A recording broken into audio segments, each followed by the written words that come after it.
Antonin Artaud, Héliogabale ou l'anarchiste couronné.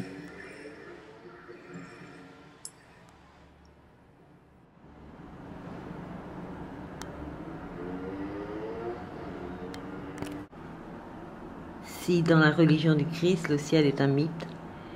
dans la religion de l'Agabélus à Émèse, le ciel est une réalité, mais une réalité en action comme l'autre, et qui réagit sur l'autre dangereusement. Tous ces rites font confluer le ciel ou ce qui s'en détache, sur la pierre rituelle, homme ou femme, sous le couteau du sacrificateur. C'est qu'il y a des dieux dans le ciel, des dieux, c'est-à-dire des forces,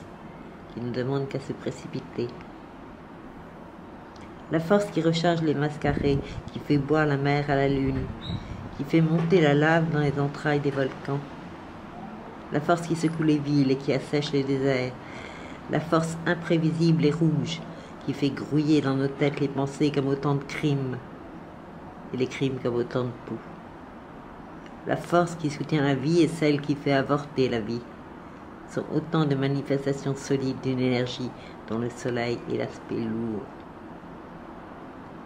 Pour qui remue les dieux des religions antiques et brouille leur nom au fond de sa hotte comme avec le crochet d'un chiffonnier,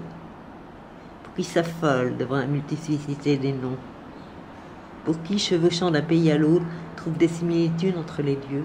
et les racines d'une étymologie identique dans les noms dont sont faits les dieux,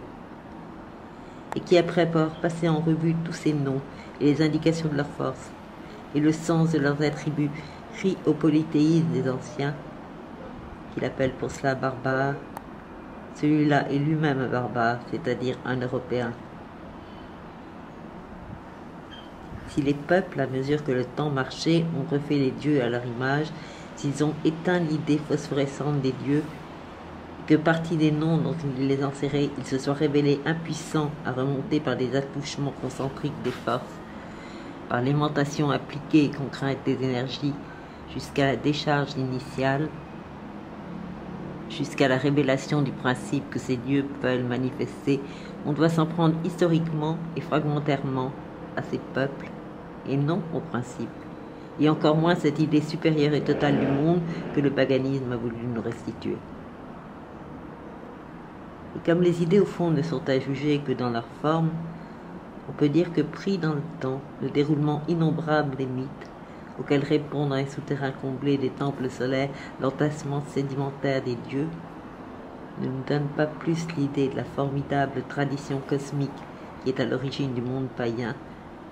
que les danses des baladins orientaux et les tours de passe de fakirs qui viennent s'exhiber sur les scènes européennes ne sont aptes à nous rendre l'esprit de libération sans image, ou le mystérieux ébranlement des mages, muni d'un geste vraiment sacré.